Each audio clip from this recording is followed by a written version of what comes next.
From the streets of Thimphu, where smiles bridge generations, to conversations overseas, Bhutan continues to inspire the world, often summed in three simple letters: GNH, gross national happiness.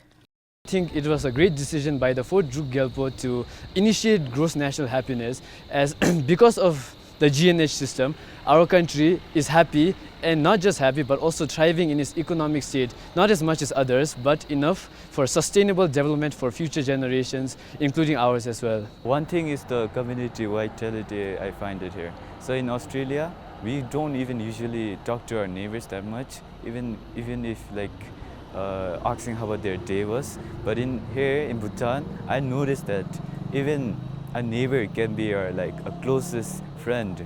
Classic big thing about Bhutan is gross national happiness, isn't it? So I think everybody, the country wants to make people happy, and I think they're doing an amazing job of making people happy because everybody seems very happy. I think it's true that people are 100% happy in Bhutan by what I've seen so far, and how people have acted and seeing us and what we've seen so far.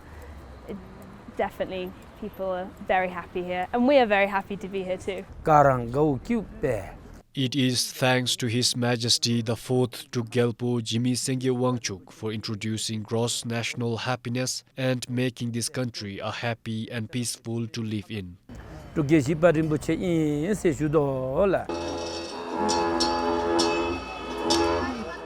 Happiness, peace, the happiest country in the world, and gross national happiness.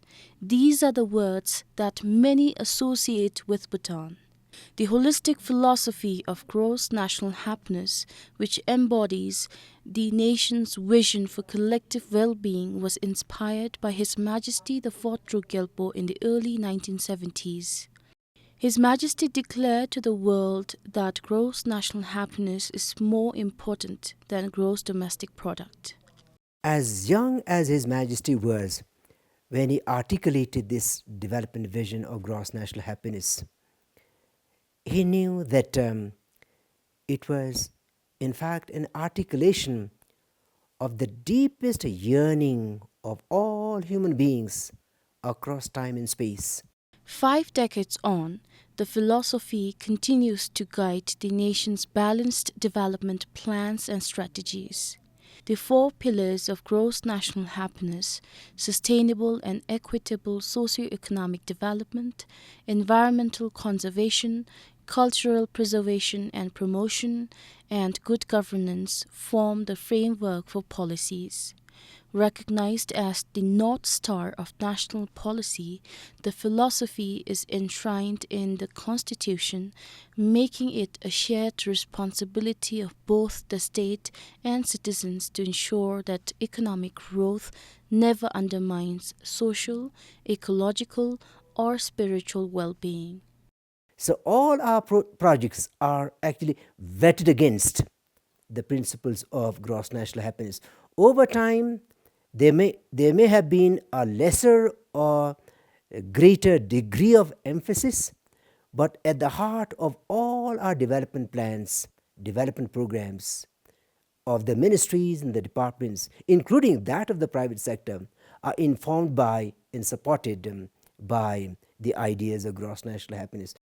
The philosophy's influence now extends far beyond Bhutan's borders.